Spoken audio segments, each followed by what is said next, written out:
विमान अपघातात अजितदादांचे निधन झाल्याच्या बातमीने संपूर्ण महाराष्ट्राला धक्का बसला होता.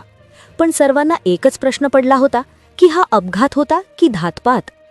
अखेर या प्रकरणात एका अशा व्यक्तीला अटक झाली आहे ज्यामुळे या प्रकरणाचं खरं चित्र समोर आलं आहे. एक व्यक्ती जिला पकडल्यानंतर तब्बल 6 तास त्याची कसून चौकशी करण्यात आली. बंद खोलीत झालेल्या त्या चौकशीतून विमान दुर्घटनेबाबत काळजाचा ठोका चुकवणारी माहिती अखेर उघड झाली.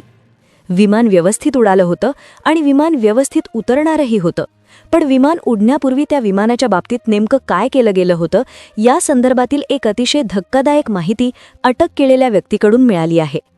बुधवार 28 तारखेची ती सकाळ कुणीच विसरू शकत नाही, जेव्हा सकाळी 8:45 बारामतीच्या धावपट्टीवर विमान उतरण्यापूर्वी मृत्यूचं तांडव घडला. सुरुवातीला सांगितलं जात होतं की हे तांत्रिक बिघाडामुळे झालं किंवा वैमानिकाची चूक होती. या प्रकरणाला अनेक रंग देण्यात आले होते. DGCAने सांगितले की ब्लॅक बॉक्स मिळाल्यानंतर आम्ही प्राथमिक तपास केला आणि त्या तपासातून 5 पुरावे समोर आले, पण ते 5 पुरावे वेगळीकडेच निर्देश करत होते. यामुळे प्रचंड गोंधळ उडाला होता. पण जेव्हा या संशयित व्यक्तीला ताब्यात घेण्यात आलं आणि त्याची चौकशी करण्यात आली तेव्हा सगळं सत्य बाहेर आलं. अखेर आरोपी चौकशीत फुटला आणि विमानाबाबतचे गुपित उघड झाले. नेमकं त्या विमानाशी त्याने काय केलं होतं, उडण्यापूर्वी त्या विमानाला काय झालं होतं, त्या विमानाच्या आत नेमकं काय रहस्य दडलं होतं, या सगळ्या गोष्टी अखेर समोर आल्या आहेत. सगळं महाराष्ट्र वाट पाहत होतं की काहीतरी याच्यामध्ये सत्य आहे ते बाहेर आलं पाहिजे, कोणाला जबाबदार आहे त्याला पकडलं पाहिजे. पण अखेर एका व्यक्तीला अटक करण्यात आली आणि त्याच्या तपासणीमध्ये जेव्हा चौकशी करण्यात आली तेव्हा त्या चौकशीतून जो महत्त्वाचा मुद्दा समोर आला, जे तपशील समोर आले, त्यांनी संपूर्ण महाराष्ट्र आणखीनच हजरला आहे.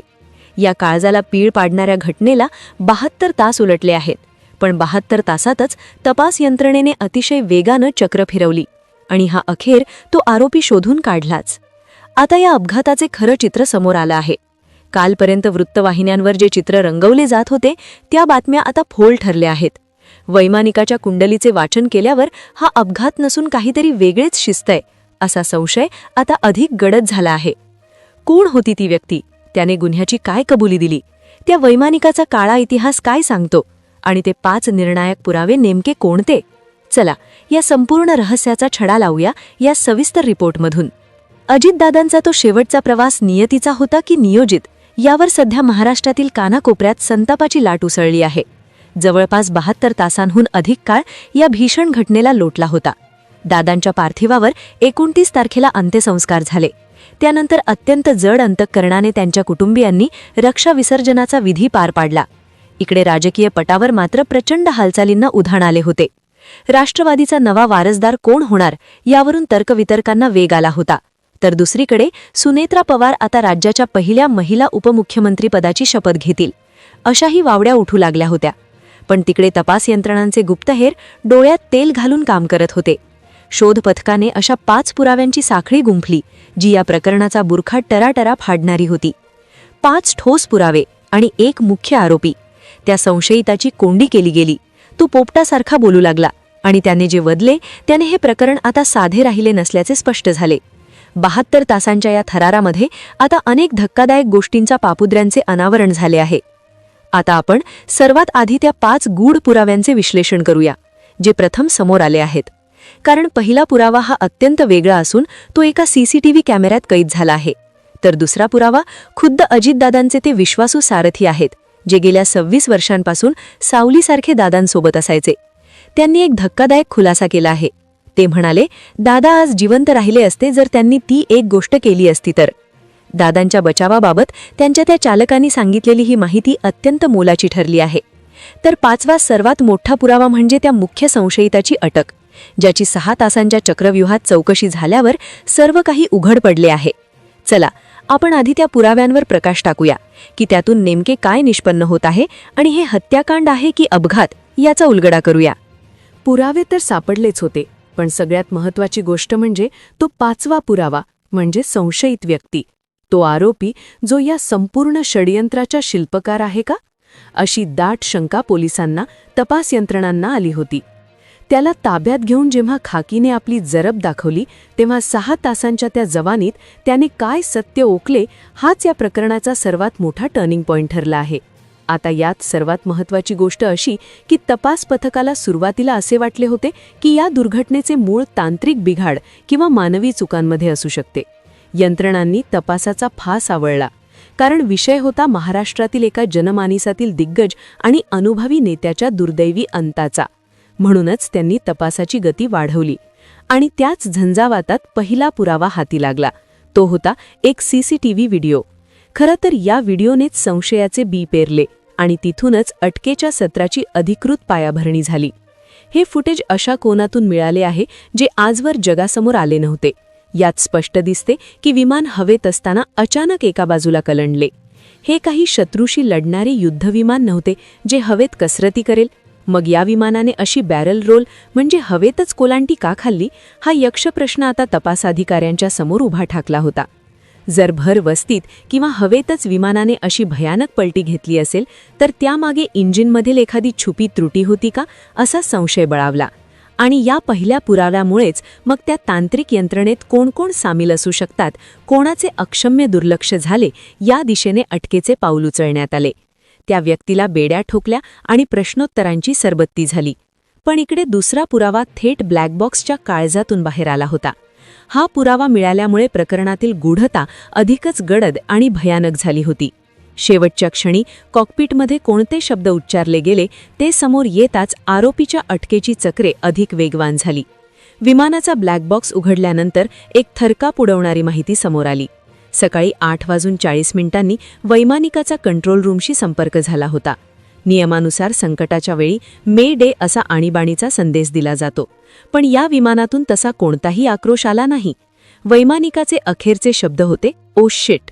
याचा अर्थ असा की अचानक असे काहीतरी घडले ज्याची पुसटशी कल्पनाही त्या अनुभवी वैमानिकाला नव्हती.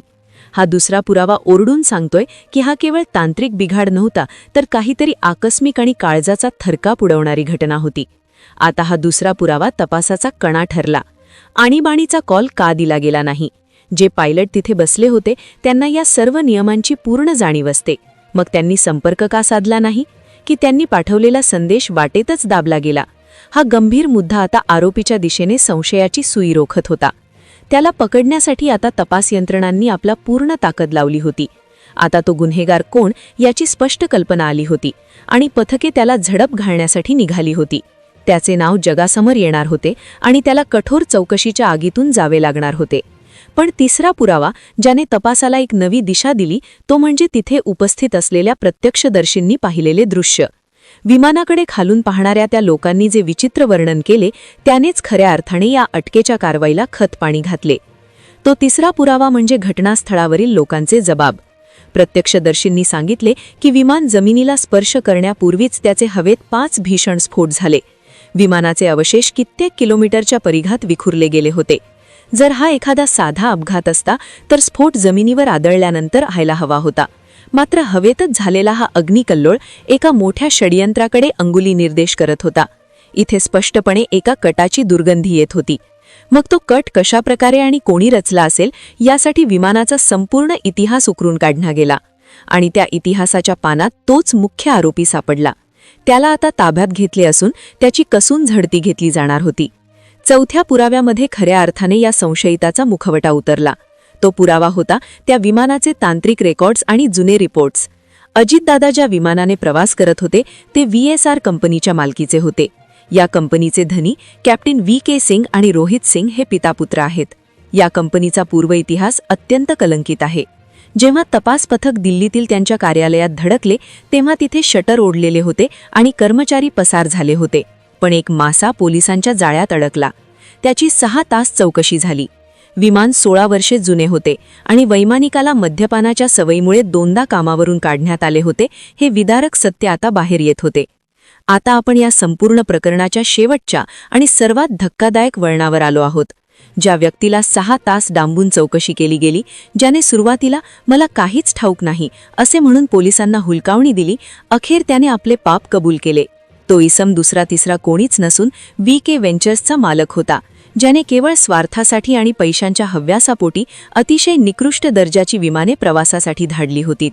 विमानामध्ये तांत्रिक छिद्रे असून आणि वैमानिकाचा इतिहास डागाळलेला असतानाही त्याने दादांसारख्या लोकोत्तर नेत्याच्या प्राणाची आहुती दिली. तपासात असे निष्पन्न झाले की हा केवळ निष्काळजीपणा नव्हता, तर यामागे एखादा मोठा व्यावसायिक गट असण्याची शक्यता नाकारता येत नाही.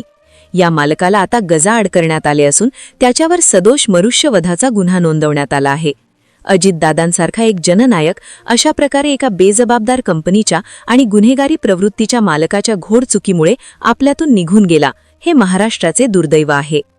आपण पाहिलेली माहिती ही आतापर्यंत समोर आलेल्या सूत्रांवर आणि प्राथमिक तपासातील शक्यतांवर आधारित आहे. या प्रकरणातील झालेली अटक, ती व्यक्ती आणि समोर आलेले 5 पुरावे हे केवळ एका मोठ्या कटाचा भाग असू शकतात, हाच प्रश्न आता संपूर्ण महाराष्ट्राला पडला आहे.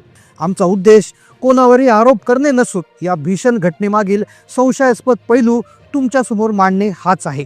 अजितदादांसारख्या दिग्गज नेत्यांचा असा अचानक शेवट होणे हा निव्वळ योगायोग आहे की काही भयंकर नियोजित षडयंत्र? तुम्हाला काय वाटतं? तो 5वा पुरावा आणि त्या संशयित व्यक्तीची कबुली खरोखर शेवटचं सत्य आहे की यामागे अजून काही बडे चेहरे दडलेले असू शकतात? तुमचं मत खाली कमेंट बॉक्समध्ये नक्की कळवा. हा केवळ अपघात असावा असं तुम्हाला वाटतं की यामागे काही घातपात आहे? तुमच्या एका कमेंटमुळे या चर्चेला एक नवीन दिशा मिळू शकते. त्यामुळे व्हिडिओ आवडला असेल तर लाईक करा आणि अशा सविस्तर रिपोर्टसाठी चॅनलला सबस्क्राईब करायला विसरू नका. पुन्हा भेटूया पुढच्या अपडेट्सवर. धन्यवाद.